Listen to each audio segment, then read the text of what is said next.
안녕하십니까. 반갑습니다. 저는 루카복음서 여정에 여러분과 동반할 황마리루발다 수녀입니다.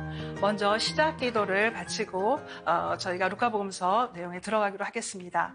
성부와 성자와 성령의 이름으로 아멘. 성경 안에서 저희를 친절히 만나주시는 아버지, 넘치는 성령의 빛으로 제 눈을 열어주시어 당신의 빛을 보게 하시고 제 귀를 열어주시어 당신의 말씀을 듣게 하시며 제 마음을 열어주시어 주님의 생명을 받아 안게 해주소서.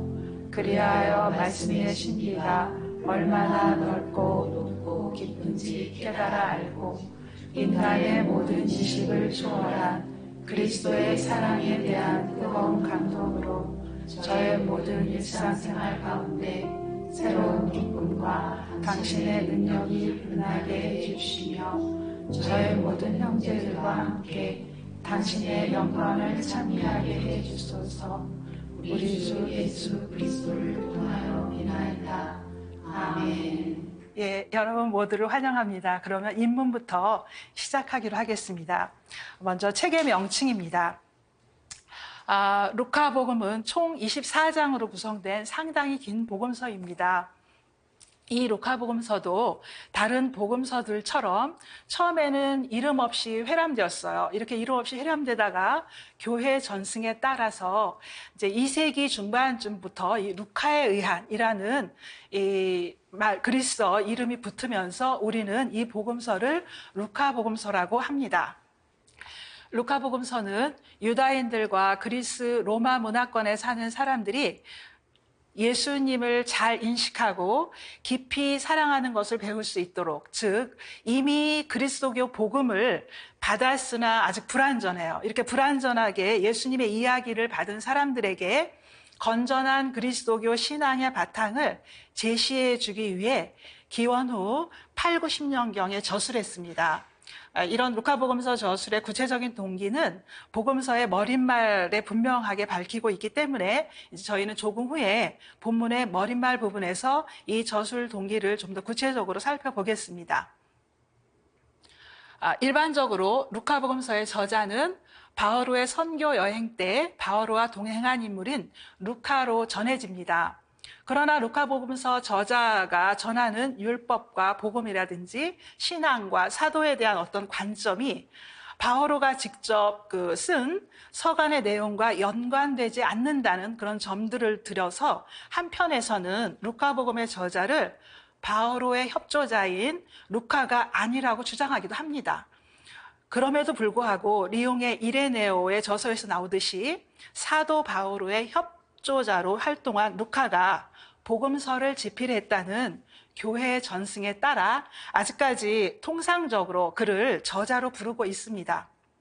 루카복음서의 저자가 기록한 이 복음서의 뛰어난 그리스어의 문체들과 그 표현들이 있고요. 또 수려한 문장력들을 보면 그가 그리스 철학과 문학을 잘 알고 있을 뿐 아니라 유다교 전통도 잘 알았던 지식인이었을 거라고 짐작할 수 있습니다. 그래서 우리는 루카복음서 저자를 아마도 그리스어를 모국어로 사용하면서 그리스 문학과 유다교 성경을 잘 아는 지식인이었을 것이고, 그리스도인이 되기 전에 유다교의 하느님을 경외하는 사람이거나 아니면 이미 유다교로 개종한 이방인일 것이라고 추측합니다. 여기서 우리는 루카복음서의 문학적 특성을 두 가지 정도만 살펴보겠습니다.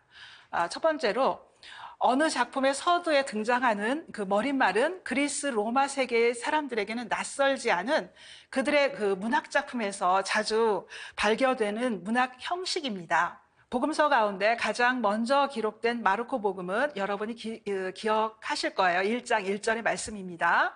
하느님의 아드님 예수 그리스도의 복음의 시작, 이라는 이 한 줄로 서문이 되어 있어요. 그리고 2절부터는 곧장 예수님의 어떤 세례 이야기로 들어갑니다.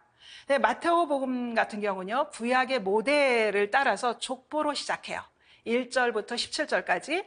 마지막으로 요한복음서는 여러분이 너무 잘 알고 있죠. 그 유명한 그리스도의 찬가로 서두를 시작합니다. 반면 루카복음서를 보면은요, 1절에서 4절까지 다른 복음서에서 볼 수 없는 독특한 문학적 서문에 해당하는 머릿말이 나옵니다. 저자는 당시 그리스 작가들의 관례에 따라 집필 대상과 자료 내역, 집필 목적 등을 밝히는 헌정문을 머릿말로 삼기 때문입니다. 우리가 문학적 그 특성으로서 또 다른 것을 하나 들자면요. 루카는 대조적인 표현을 잘 사용하고 있습니다. 그래서 남자와 여자라든지 부자와 거지, 그리고 또 가치관이 대비되는 마리아와 마르타 이야기가 나오고요. 그 다음에 집에 남아있던 형, 그리고 집을 나간 동생의 이야기 등을 배치시켜서 이렇게 그 대립하는 상황을 묘사하면서요, 이 주제를 상다화해요. 그래서 문학적인 특성을 보여주고 있습니다. 우리는 이제 머릿말에 들어가겠습니다. 1장 1절부터 4절까지 가지고 있는 그 본문입니다. 머릿말의 구조를 보면 제가 아까 문학적 특성에서 얘기했듯이요, 저술 동기라든가 전승 자료의 내용, 저자의 결심, 뭐 이런 헌정, 그 다음에 저술과 헌정의 목적 등등이 이렇게 있습니다. 본문을 보시면 이렇게 표현됩니다. 우리 가운데 이루어진 일들에 관한 이야기를 엮는 작업을 위해 많은 참여가 있었고, 처음부터 목격자로서 말씀의 종이 된 이들이 우리에게 전해준 것 그대로를 복음서 전승 자료로 활용하였으며, 헌정 대상자인 누굽니까? 테오필로스에게 처음부터 자세히 살펴보고 그 다음에 적어드리는 것이 좋다고 여겼다는 것이에요. 적는 거, 기록하는 것이. 그래서 저술의 결심의 배경과 방법을 보여줘요, 이 머리말 안에서. 그리고 또 하나 이렇게 붙입니다. 귀하께서 배우신 것들의 진실임을 알게 해드리려는 것, 즉 그리스도의 신앙의 진실을 설명하기 위한 목적으로 복음서가 저술되었다는 것을 밝힙니다. 그래서 복음서의 저자인 루카는 예수님의 직제자가 아니에요. 그리고 이 후세대 사람이죠. 사실 자세히 말하면 2세대 사람인 것이에요.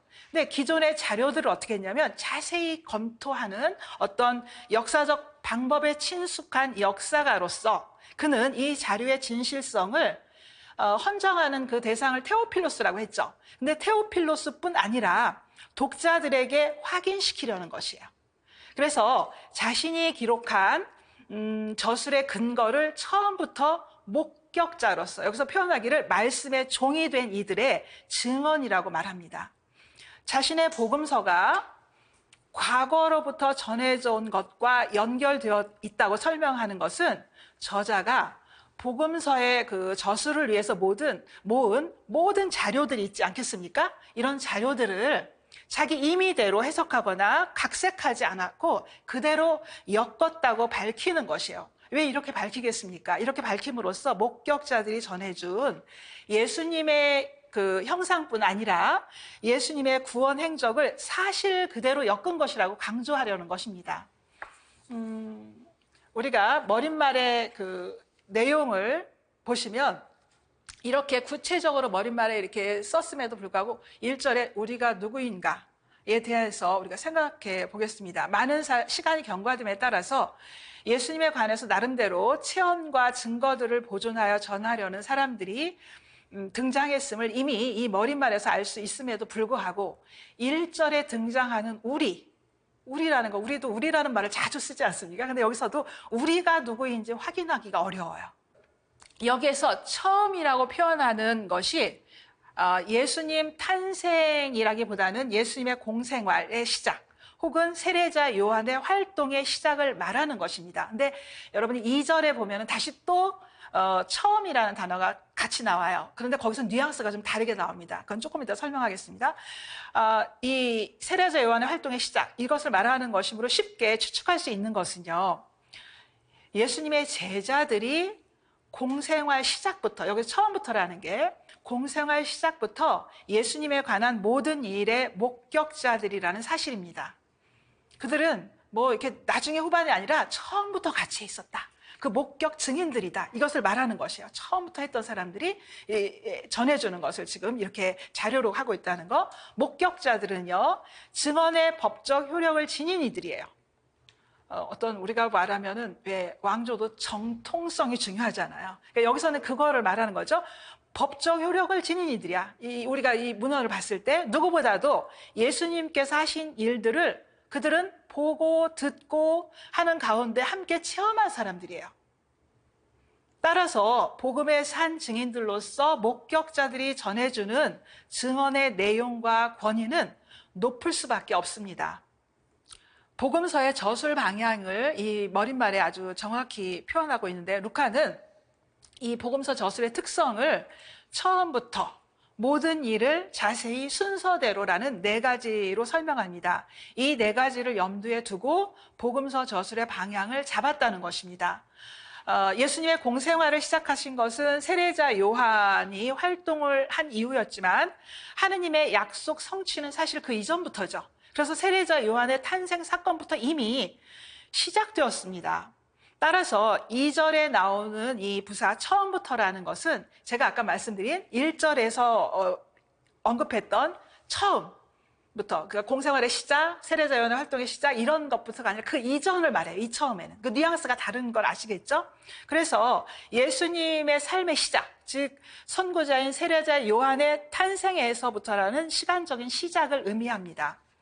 루카는 복음서의 첫 시작을 순서대로 다루고자 합니다. 여기서 순서대로라는 것은 예수님의 사건을 같이 연결이 돼 있어요. 처음부터 다룬다는 것을 내포하고 있습니다. 그래서 루카는 다른 작품들이 그 전까지 순서대로 다루지 않았던 것을 처음부터 순서대로 다루고자 한다는 것은 결국 예수님의 어떤 그 생애의 첫 시작을 염두에 두고, 이를테면 마르코 복음서가 기록하지 않았던 유년 사화에서부터 전개하리라는 것을 이 머릿말에서 암시하는 것이에요. 그리고 또한 모든 일은, 여기서 표현하는 모든 일은 루카 자신에게 전승된 일 혹은 사건에 대해서 처음부터 모든 것을 놓치지 않고 어떻게 보면은 철저히 조사하고 검토하였다는 것입니다. 그래서 자세히 살펴보았어요. 그래서 자세히 살펴보았다고 하면서 루카는 자료의 검토와 조사가 대충 적당히 이렇게 시행한 것이 아니라 상당히 자세하고 면밀하고 주의 깊게 살펴보고 기록하였다고 이렇게 밝혀요. 이렇게 밝힘으로써 앞으로 그가 이제 그 기록하는 전개될 본문에 대한 신뢰감을 독자들한테 주는 것이에요. 우리가 들어도 아 그렇구나, 그냥 뭐 이런저런 자료를 한 게 아니라 정말 주도 면밀하게 아주 신중하게 그 정말 그 정통성 있는 그 자료들을 가지고 기록했겠구나 라는 것을, 그런 신뢰감을 우리한테 주는 것이에요. 그래서 복음서를 이 신뢰감을 주면서 열어요. 우리는 벌써 믿고자 하는 마음이 있어요. 정말 예수님에 관해서 그분이 어떤 분이시지 하는 그런 마음이 있습니다. 그래서 루카는 분명히 여기서 우리한테 짚고 가는 것이에요. 우리는 보통 소설과 같이 어떤 픽션을 넣어서, 허구를 넣어서 만들어내는 인물이 아니야. 정말 목격 증인들에 의해서 우리가 듣게 되는 이런 이야기, 말씀이라는 것입니다. 우리가 밖의 사람들, 우리가 그리스도인이 아닌 사람들은 예수님의 이야기나 뭐나 보면은 그럴 수 있어요. 훌륭한 분이, 그러면 어떻게 더 나가면 어떤 허구의 인물일 수도 있어요. 마치 무슨 창작한 것처럼. 절대 그게 아니라는 것입니다. 정말 그분은 함께 그 목격자들과 살았고 체험했고 그들이 보고 듣고 체험한 그것들을 전해준다는 거, 그렇다는 것을 이렇게 말을 하고 있습니다. 머릿말에서. 이처럼 누가는 머릿말을 통해서요, 독자들에게 배운 것을 보다 확실하게 알게 하고요, 이해하게 하려는 의도를 분명하게 드러냅니다. 이제부터 우리는 이제 예수님의 유년기를 보겠습니다. 머릿말 이후부터 바로 유년기가 나오는데 1장 5절부터 2장 52절까지예요. 복음서는 여러분이 아시다시피 정확한 기술을 의도하지 않습니다. 그 안에는 그리스도론적 해석을 담고 있어요. 이걸 놓치시면 안 돼요. 예수님의 유년기 보도에서도 마찬가지로 예수님에 대한 기록을 오늘날 연대기적 어떤 역사적 정확성에 기반을 두는 사실 그대로를 기록하지 않아요. 그렇지 않고 우리는 복음서에서 구원사라는 맥락에서 이야기 형식으로 전해준다는 점을 염두에 두시고 여러분 루카복음서를 보시면 좋겠습니다. 복음서 형성 이전에 존재했던 가장 오래된 초기 공동체의 그리스도론적 진술은요, 예수님의 유년사화가 사실 아니었어요. 우리는 복음서에서 유년사가 먼저 나오긴 하지만 이게 아니라 예수님의 죽음과 부활 사건이었습니다. 그래서 동정녀 마리아에게서 탄생하셨다는 그 사실은요, 예수님을 처음 따르던 사람들이 가졌던 신앙 고백이 아니었습니다. 사도행전을 보시면은요, 사도행전에도 초대교회 안에서 선포되지 않았습니다. 예수님의 부활신앙은요, 공생활 때 보여주신 여러 가지 사건들 가운데 가장 중대한 사건이었어요. 이를 통해 제자들은 예수님이 실제로 누구이신가를 더 정확히 알고 이해할 수 있게 되었습니다. 그러므로 부활하신 어떤 그리스도에 대한 다양한 신앙 고백들은 주로 십자가의 죽음과 부활 사건을 통해서 결정적인 신앙을 드러내는 어떤 형식으로 이루어져 있습니다. 복음서는요, 세례자 요한의 그 예수님에 대한 증언 이야기로 시작해서 부활하신 예수님의 출현으로 끝을 맺습니다. 복음서들 가운데 제일 먼저 기록한 그 마르코 복음서는요, 우리에게 예수님의 어떤 탄생이나 유년기에 관한 어떤 것도 전해주지 않습니다. 마르코 복음서뿐만이 아니에요. 사도행전이나 서간들에서도 예수님의 유년사화에 대한 보도를 찾아볼 수 없어요. 마테오 복음서와 루카 복음서만이 이 예수님 탄생 설화를 다루고 있는데, 그러니까 루카의 탄생 설화는 마테오보다요, 이 2배 이상이나 깁니다. 여기가 그러니까 어떤 그 중요성을 부여했다는 거죠. 이렇게 길게 나온다는 것 자체가 그렇습니다. 중시했다는 것이에요. 이는 어느 복음서보다 루카 복음서가 예수님의 탄생 설화를 중시했다는 것을 반증합니다. 그러면 마테오와 루카가 유년서화를 기록한 이유는 무엇일까요? 마테오 복음사가와 루카 복음사가는 무엇보다도 예수님의 유년사화에 관심을 많이 가졌습니다. 그래서 유년사화가 예수님이 어떤 분이신지, 그분의 신원과 어떤 지상에서의 그 살아가신 삶을 소개하는데 적합하였다고 생각하였을 것이에요. 필요한 부분이다 라고 생각했을 것이에요. 그렇지 않고는 기록을 할 그런 자기들이 그 관심을 가질 필요가 없죠. 아무래도 부활의 목격자들은 예수님의 신원을 거슬러 올라가 그분의 기원에 대한 문제에 직면하게 되었기 때문이에요. 그러니까 여러분도 우리가 누구를 안다는 것, 누구를 알아간다는 것과 아주 비슷해요. 내가 친구를 안다, 아니면 연인을 사귄다, 뭐 할 때 보면 처음에는 통성명하죠. 뭐 나이 정도 알고, 뭐 직업 정도 알고, 그 다음에 어떻게 합니까? 좀 더 알아가고, 그 다음에 지금 현재 그 사람을 만나고 있지만 어떻게 합니까? 과거에 그가 어떻게 살았는지, 그 집안은 어땠는지, 뭐 여러 가지를 하면서 우리가 점점 더 알게 되지 않습니까? 그래도 우리가 모조리 다 알지 못하잖아요. 우리가 배우자를 몇십 년을 살아도 아직도 모르는 부분이 있잖아요. 그러니까 하느님이 우리를 아시는 것과 우리가 사람을 아는 것과 차이가 있는데, 어쨌든 부활의 목격자들, 이 증인들이요, 그들도 예수님을 알았어요. 예수님의 순환 죽음 부활을 보고 이분이 정말 하나님의 아드님이구나 하고 알았어요. 그리고 나니까 어떻게 합니까? 그분은 어떻게 태어나셨지? 그럼 그분은 어디서 사셨지? 이런 것이 있겠죠. 우리가 추측을 할 수 있죠. 그래서 유년사화가 이렇게 대두가 되는 것이고요. 이들뿐이 아니에요. 이 목격자들뿐이 아니라 이제 초기 그리스도인들도 예수님에 대해 더 많이 알고 싶어 했을 것입니다. 당연하죠. 우리도 그렇지 않습니까? 우리도 예수님을 조금 알아요. 알고 나면 나중에 좀 더 알고 싶잖아요. 그래서 여러분 지금 루카복음도 이렇게 들으시고 루카복음도 읽고 하시는 거 아니겠습니까? 그래서 자연스럽게 그분의 조상이 누구고 어디서 출생했는가에 대한 질문이 생겨나기 시작했어요. 이러한 상황을 바탕으로 루카는 예수님이 누구이신지 그분의 그 신원을 드러내는 때를 이제 부활 사건에서 어디로 가냐면 잉태로 옮겨가는 것이에요. 잉태로 옮겨므로써 예수님이 이 땅에 계시는 동안 하느님의 아드님이 아니었던 적은 어떻게 합니까? 단 한순간도 없었다는 것을 말해주고자 합니다. 공생할 이후부터 이적을 일으키시고 사람들이 우리가 따르고 그때부터 하느님의 아들이 아니라 정말 잉태된 순간부터라는 것이에요.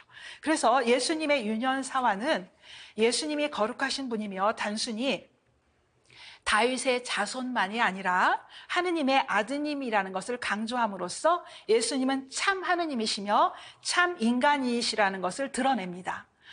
그리스도론적 호칭을 좀 보겠습니다. 성경에서 사람의 이름에는요, 그의 업적과 인품이 나타나는 경우가 많습니다. 예를 들면 요한의 활동은요, 여러분이 요한 하면은 그냥 밋밋하지만 세례자 요한이라고 칭호해 보세요. 그게 확 들어오죠. 그가 어떤 일을 했고 그의 사명이 뭐였는지가 있지 않습니까? 그러니까 이런 세례자 요한 이렇게 해서 칭호에 요약되어 있는 것처럼요.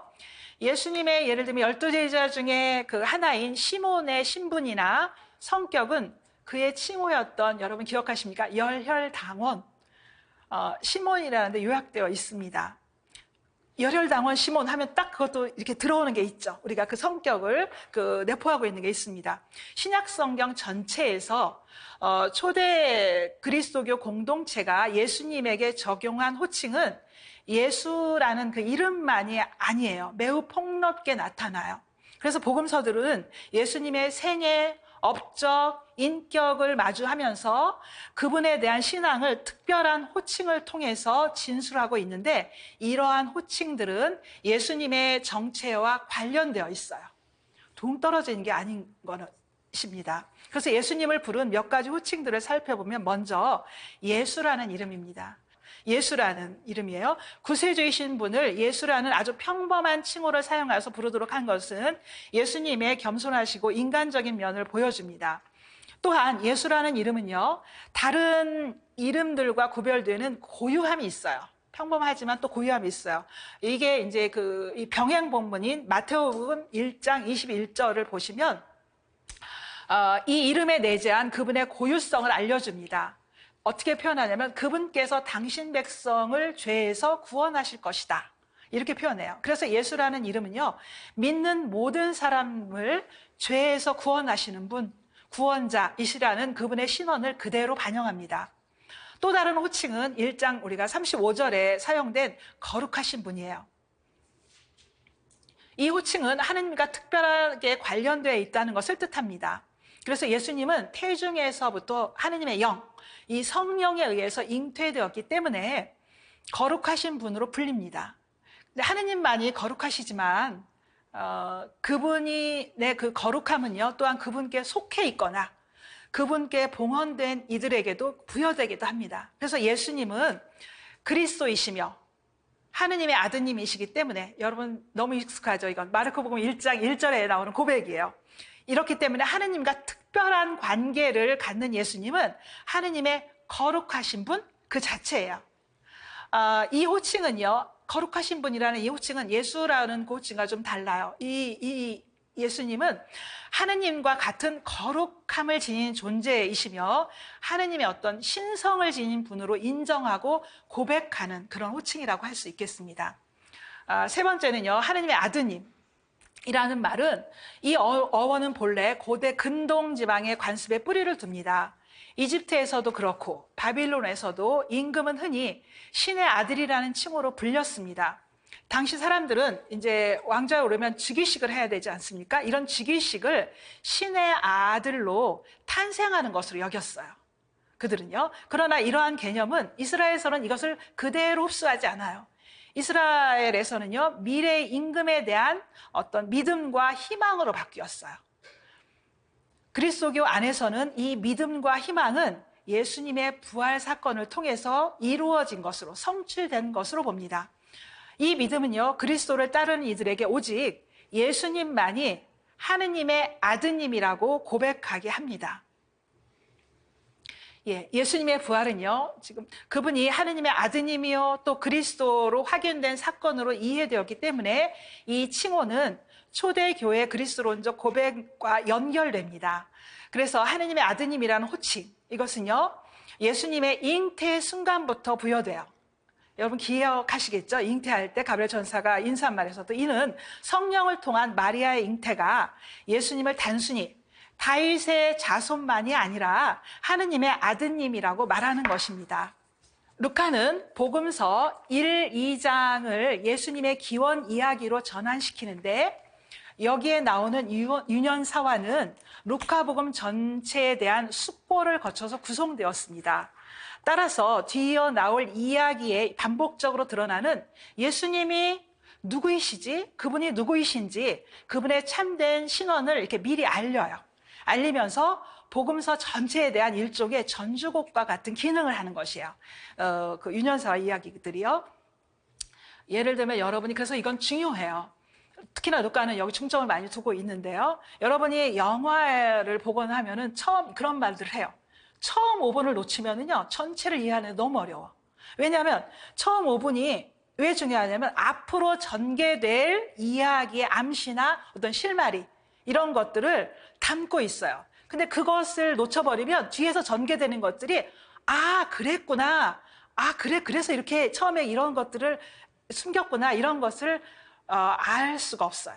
저게 무슨 말이지? 어떻게 연결이 되지? 이런 것이 있습니다. 그래서 우스갯소리를 저희 그렇지 않습니까? 영화를 처음 5분 놓치면 아예 다시 봐라. 이런 말을 하는 것처럼요. 우리가 유년사도 어떤 그 본문에 대한 어떤 전주곡과 같은 제가 기능을 한다고 했는데 그렇지만 굉장히 중요한 것을 가지고 있다는 것을 아셨으면 좋겠습니다. 신약성서 전체에서 루카복음과 마테오복음만이 예수님의 탄생설화를 다루고 있는데 이 두 탄생설화 가운데 루카복음서와 마테오복음서의 탄생 예고는 서로 독립적인 내용으로 구성되어 있습니다. 예를 들면 마리아에게 주어진 루카복음의 탄생 예고와 달리 마테오복음의 탄생 예고를 보시면 요셉이 중심 인물이 되어서 그 요셉에게 그 탄생 예고가 주어지는 것들을 우리가 보게 됩니다.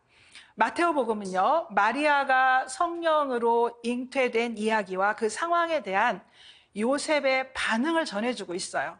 그래서 천사는 요셉에게 미리 마리아를 아내로 맞이하라고 합니다. 이처럼 두 복음의 그 탄생 예고는요, 내용상 서로 다른 전개를 서술하고 있음에도 불구하고 서로 일치하는 공통 요소들을 우리는 여러 개 이렇게 발견할 수 있습니다. 탄생 예고의 공통 요소들은요, 여러분이 지금 보시는 바와 같이 한 5개 정도로 크게 요약을 할 수 있습니다. 이러한 공통된 특징은요, 두 복음서가 기록되기 전보다 더 일찍 공통되는 어떤 전승들이 있었다는 것을 알 수 있습니다. 우리가 루카복음과 마테오복음 탄생 예고를 이렇게 공통 요소가 있다는 것을 전제하고 이제 루카복음 안으로 와서 우리는 세례자 요한, 루카복음 안에서 세례자 요한과 예수님의 탄생 예고를 좀 더 이렇게 중점적으로 보겠습니다. 예수님의 유년사화라 불리는 1장 5절부터 2장 52절은 예수님의 잉태와 탄생, 소년 시절, 그리고 이에 대한 반응이나 응답이 주된 모티브로 이루고 있습니다. 유년사화 전체는요, 예수님께서 성령으로 잉태되시고 동정녀 마리아에게서 나신 하느님의 아드님일 뿐 아니라 계속해서 성장하는 인간이라는 것을 지적합니다. 그래서 예수님은요, 참 하느님이면서 참 인간이시다. 이것을 우리에게 알려주고 있습니다. 유년사화의 시작은요, 세례자 요한에 관한 이야기와 예수님에 관한 두 개의 이야기가 평행을 이루면서 번갈아 나옵니다. 두 개의 탄생 설화가 가장 유사하게 평행을 이루고 있는 것은 탄생 예고예요. 그래서 두 본문은 많은 점에서 어법상, 내용상 평행을 이루고 있습니다. 여러분 보시다시피요, 주 인물들에 대한 것이라든가, 잉태에 대한 특별한 상황을 언급한다든가, 이런 것들이 아주 유사하게 나옵니다. 그리고, 지가리아가 천사가 말한 데서 반문하는 거라든가, 마리아의 어떤 반문이 있다든가, 그 다음에 표징을 둘 다 얘기해 준다든가, 그 다음에 결과로 마리아는 천사의 반응으로 그것을 믿고 어떻게 합니까? 고백을 하죠. 보십시오. 저는 주님의 종입니다. 말씀하신 대로 저에게 이루어지기를 바랍니다. 근데 지가리아 같은 경우는 반문에 의해서 어떻게 합니까? 천사가 말하기를 때가 되면 이루어질 내 말을 믿지 않았으니 이 일이 일어나는 날까지 너는 벙어리가 될 것이다. 합니다. 그래서 이런 어떤 결론까지도 결론의 내용은 다를 수 있어도 이렇게 유사한 현상으로 이렇게 형식을 유사한 것을 볼 수 있습니다. 루카복음서는요, 예수님의 인간적 요소와 함께 어떤 그 초월적 요소가 결합된 면으로 묘사합니다. 이러한 관점은 예수님의 잉태 순간에도 반영되어서 예수님과 어떤 세례자 요한의 탄생 예고에 대한 비교를 통해서 예수님의 우월성을 드러내고 있어요. 예수님은 동정녀 잉태라는 유례 없는 방식이에요, 이것은. 근데 자식이 없다가 노년에 임신한 것, 그 잉태한 것은 구약에서 그 전례들이 있어요. 여러분이 막 지금 생각하면 생각나는 거 있지 않습니까? 아브라함과 사라, 그죠? 우리가 대표적으로. 그런 예들이 있어요. 그러나 동정녀의 잉태는 전대미문의 사건이에요. 엘리사벳의 불임과 병행 관계에 있는 이 마리아의 동정성은 아이의 출산에 대해 마리아가 불가능한 처지에 놓여 있다는 것을 밝히는 것이에요. 그러나 엘리사벳과 마리아는 둘 다 하느님에 의해서 이러한 장애들을 극복해요. 이 불가능함을 극복합니다. 그래서 탄생 예고에서 마리아의 동정 잉태를 되풀이해서 강조하는 것은 마리아의 잉태가 하느님께서 하시는 일이라는 것을 강조하기 위한 것입니다. 이는 마리아를 찾아온 그 가브리엘 천사의 인사말에도 드러나요. 주님께서 너와 함께 계시다 라는 그 말을 하는데 이 말에는 사실은 동사가 없어요. 그리스 말에서 보면 동사가 없습니다. 이는 본문이 뭐냐면 주님께서 너와 함께 계시다. 이것은 선포 형태의 말씀이기 때문에 그래요. 이 선포는요, 관습적이거나 예의상의 어떤 인사말이 아니에요. 하느님의 현존의 어떤 역동성, 역동적인 능력을 선포하는 말이에요. 그래서 마리아의 동정 잉태를 암시하는 말입니다. 선포 형태로서 주님께서 너와 함께 계시다. 계속해서 35절에 성령께서 너에게 내려오시고 지극히 높으신 분의 힘이 너를 덮을 것이다 라고 전하는데요. 여기서 덮다라는 말, 이 동사는요, 하느님의 영광이 현존한다는 것을 뜻합니다. 그래서 마리아의 잉태는 어떤 성적인 어떤 결합이 아니라 하느님의 능력에 의한 것이라는 것을 말하고 있는 것입니다. 또한 37절에 보시면 하느님께서는 불가능한 일이 없다는 말씀도 마리아를 두려움에서 벗어나도록 용기를 주는 것으로서 하느님 없이는 우리에게 아무것도 가능하지 않다는 것을 말을 하는 것입니다. 그래서 루카는 단순히 모든 일이 가능하다는 것이 아니에요. 모든 일이 가능하다는 것이 아니라 하느님이 말씀하신 모든 것이 이루어진다는 것으로서 하느님의 말씀은 그 어떤 것도 그분의 구원 약속을 막을 수가 없어요. 아무것도 그분의 그 구원 약속을 하신 말씀을 막을 수가 없는 힘과 권능을 지니고 있다는 것을 말하고자 합니다. 그러므로 가브리엘 천사는요, 하느님이 예수님의 기적적인 잉태를 가능하게 하는 절대적인 능력을 지니신 분임을 마리아에게 전하는 것이에요. 그래서 예수님은 어떤 그런 존재예요. 하느님의 개입, 영으로서 잉태되신 그런 분. 그래서 예수님은 단순히 요셉의 아들이 아니야 이 말이에요. 요셉의 아들이 아니라 하느님의 아드님이라는 것을 강조하는 것입니다. 마리아가 성령으로 잉태한 것처럼 루카복음에서 성령의 개입은요, 우선 유년사와 이후에도 계속해서 예수님의 활동에 힘과 권능을 부여합니다. 그러니까 유년사회에서 이 성령 활동이 그냥 끝 이게 아니에요.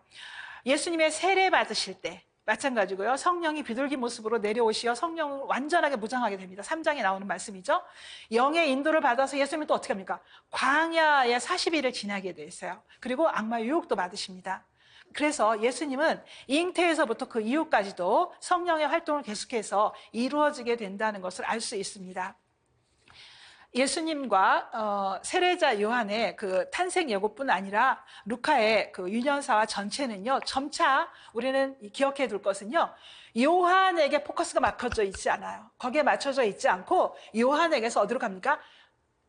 예수님에게로 향해요. 이것을 우리는 정확히 알아야 되겠습니다. 왜냐하면 탄생설화 예고가 유사하게 나오고 하니까 마치 대등하게 우리가 생각할 수 있겠지만 요한에게서 예수님으로 향하고 있어요. 그 저변은 항상 그 방향성을 가지고 있습니다. 여러분이 그 축구 경기 좋아하시죠? 요즘에는 뭐 남녀노소 불문하고 다 좋아하시는 것 같아요. 축구 경기를. 그러니까 축구 경기를 이렇게 보면은요, 공을요, 좋은 선수일수록 어떻게 하냐면 공을 딱 잡았죠. 아무리 내가 패스를 가깝게 멀게 해도요, 뭐가 있냐면 방향성이 있어요. 그 방향성이 없으면 그 공은 기회를 놓칠 확률이 너무너무 많아요.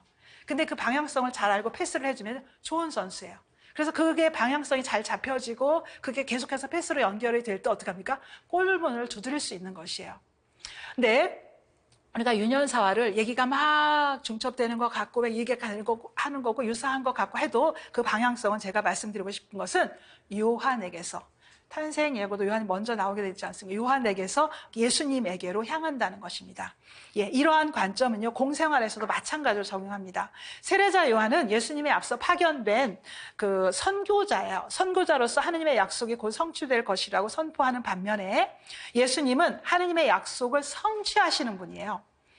요한은 주님의 길을 준비하는 사람이고요. 예수님은 바로 이 길 자체이시라는 것입니다. 그래서 모든 면에서 예수님은 세례자 요한보다 뛰어난 분으로 드러납니다. 여기서 저는 일반적으로 이제 찬가에 대해서 얘기하고 싶습니다. 일반적으로 사람들은 기쁜 일이 있을 때 큰 소리로 환호하거나 노래를 흥얼거립니다. 여러분도 그렇죠? 그리고 우리가 뭔지는 모르지만 그 사람 얼굴을 보면 좋은 일이 있구나, 뭔가 있구나, 이걸 알을 수 있잖아요. 우리는 숨길 수가 없어요. 아무리 내가 숨긴다고 해도 드러나요. 또 슬픈 일이 있으면 어떡합니까? 우울한 감정을 아무리 표현하지 않는다고 해도 부모님은 금방 아시잖아요. 그죠? 그리고 여러분이 탈출기를 기억하십니까? 그들이 죽을 것 같은 어떤 순간이 있었어요. 그 갈대바다를 도하는 거였죠.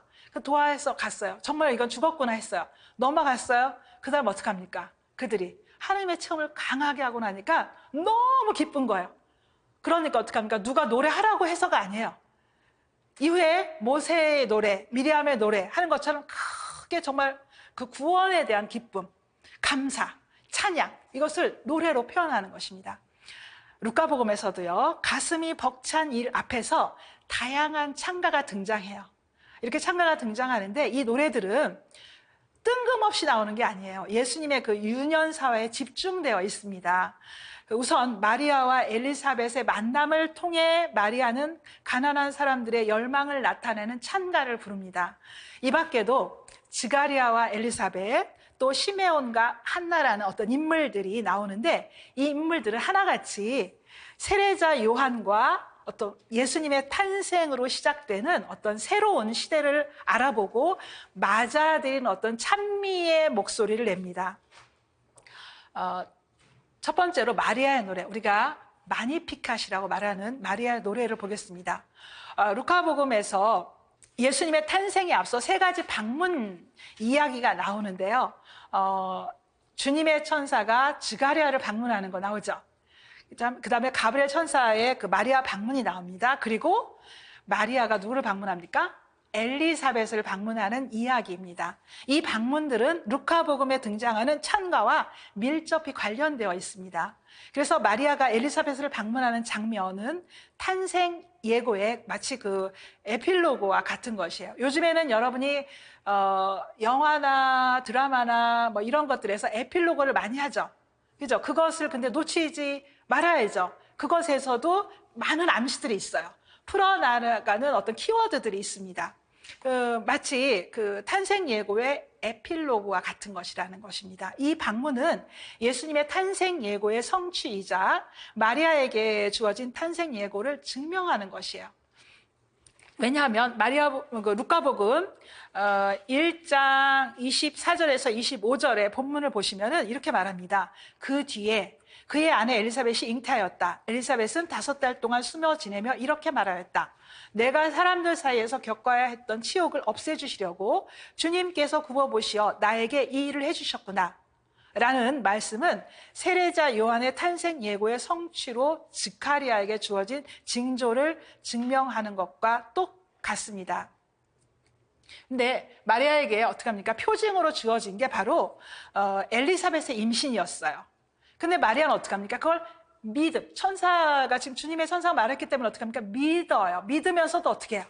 의구심이 남아있죠. 의구심이 있지 않습니까? 저는 남자를 알지 못하는데 이러면서 대답을 하면서 하는데 의구심이 좀 있습니다. 그러나 믿었어요. 그런데 여기서 뭐라고 하냐면 제가 증명이 된다는 거. 사실로 드러나요. 그러면 그 표징을 확인하게 되는 것입니다.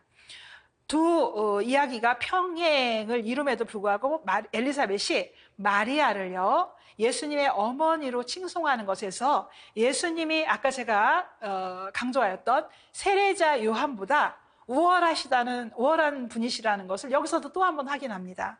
마리아가 엘리사벳을 방문하자 엘리사벳은요, 마리아가 잉태하고 있는 태중의 아기를 뭐라고 고백합니까? 주님이라고 고백해요.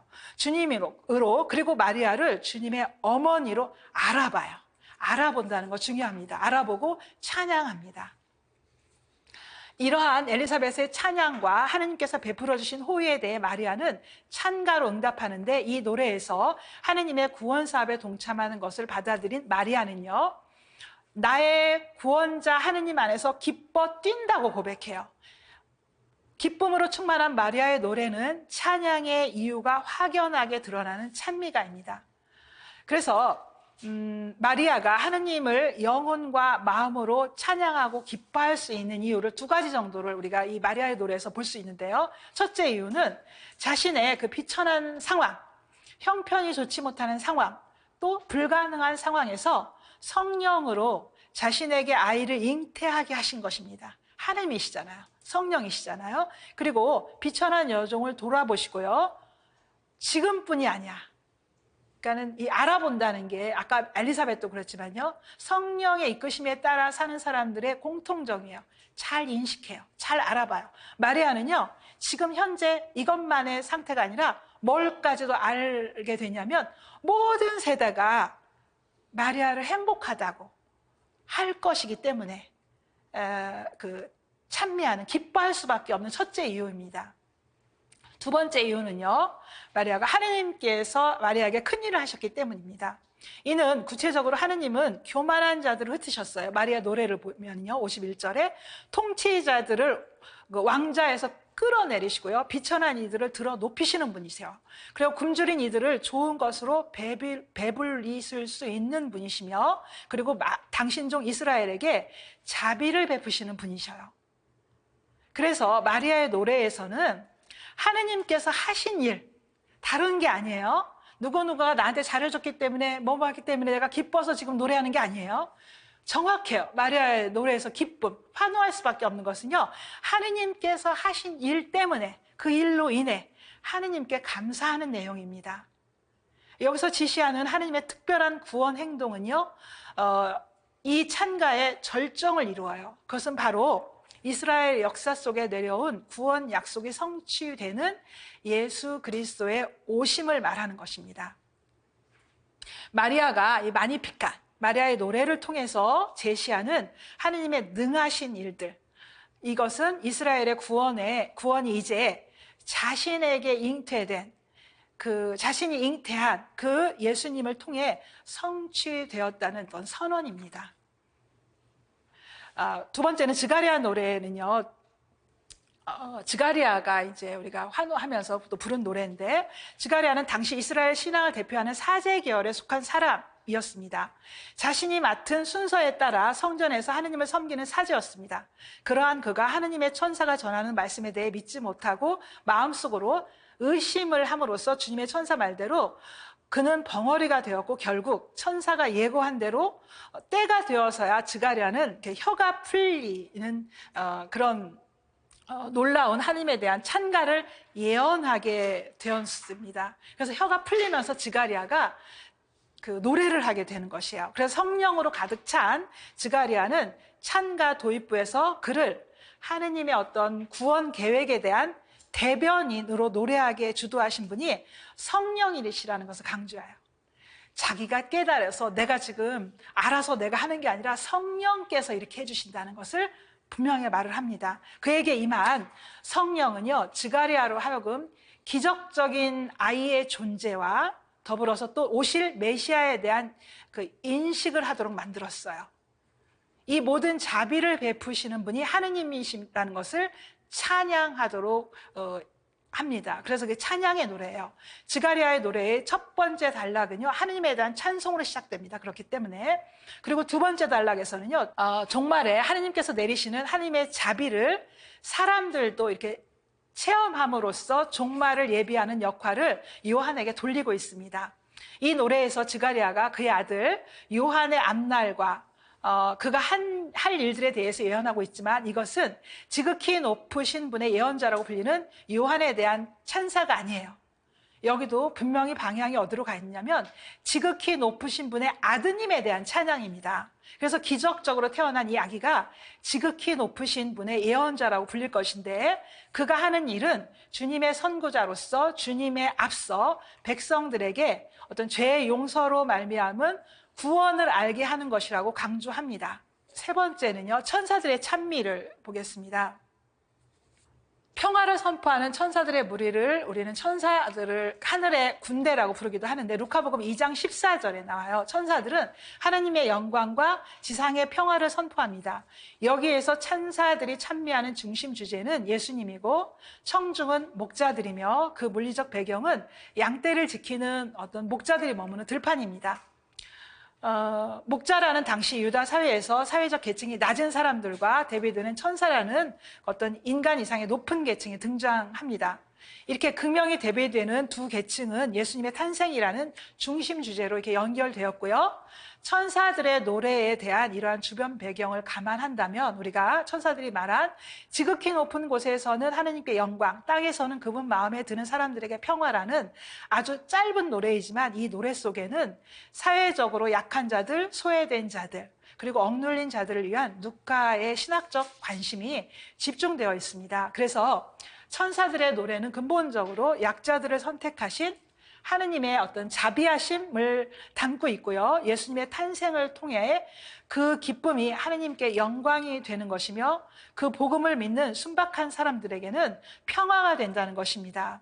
그래서 천사들이 하느님께 영광과 지상에서의 평화를 노래하고 있지만, 실질적으로는 예수님의 탄생에 대한 기쁨의 찬양인 것입니다. 우리는 마지막으로 그 찬가에서 시메온의 찬가를 2장에서 볼 수 있어요. 시메온의 찬가는 두 부분으로 구성되는데, 구원자 메시아를 보았다는 사실과 다른 하나는 메시아의 신분에 대한 설명입니다. 그는 만민 앞에 예비하신 분으로 이방 민족을 비추는 빛이시에요. 시메온이 그 메시아를 고백하는 것이에요. 그리고 주님의 백성 이스라엘에게는 뭡니까? 영광이 되시는 분이라는 것을 고백해요. 시메온이 아기 예수님을 안고 외친 찬미의 내용은요, 그리스도를 이렇게 기다리고 그에게 큰 희망을 둔 이스라엘 백성 전체의 기원을 반영하고 있어요. 시메온 개인의 어떤 그 고백이 아닙니다. 그래서 시메온의 찬가를 통해서 알려주는 믿음은요, 첫 번째로 예수님이 주님의 그리스도로 오신 것을 알 수 있게 하시는 것은 성령께서 하신 것이다 라는 것입니다. 그리고 두 번째는 그리스도이신 예수님은 이스라엘 백성과 이방인들의 구분이 없는 완전한 구원자이신 거야. 어떻게 부족하고 불완전하고 이게 아니라 완전한 구원자이신 거. 왜? 유대인뿐이 아니에요. 이 시메온의 찬가에서 고백하는 그 구원자이신 예수님은 이방인들, 모든 민족들의 구원자로서 예수님입니다. 그리스도이십니다. 그래서 두 번째로 이런 그 믿음이 고백되고요. 세 번째로는 구약에 예고된 것처럼 예수님의 메시아로 오셨다는 것입니다. 예수님 메시아로 오셨다는 것. 시메온과 아기 예수님 만나게 되는 그 상황은요, 구약의 법과 예식을 지키고 있던 순간이었는데, 이는 예수님이 구약의 예언과 약속에 따라 오신 메시아라는 것을 반증하기도 합니다. 이렇게 우리는 4개의 찬가를 보았습니다. 제가 이제 마무리 말씀으로 이 찬가들 중심에는요, 누가 계시냐면 예수 그리스도가 계셔요. 그리고 예수님의 신원에 관한 하느님 백성들의 찬양입니다. 예수님은 하느님의 아버지로부터 세상에 파견받으신 아드님이시기 때문에 천사들도 찬미했어요. 엘리사벳을 비롯한 마리아, 시메온, 스가리아가 감사와 찬미의 노래를 통해서 뭡니까? 하느님의 영광을 돌려요. 하느님께 영광을 돌리는 것이에요.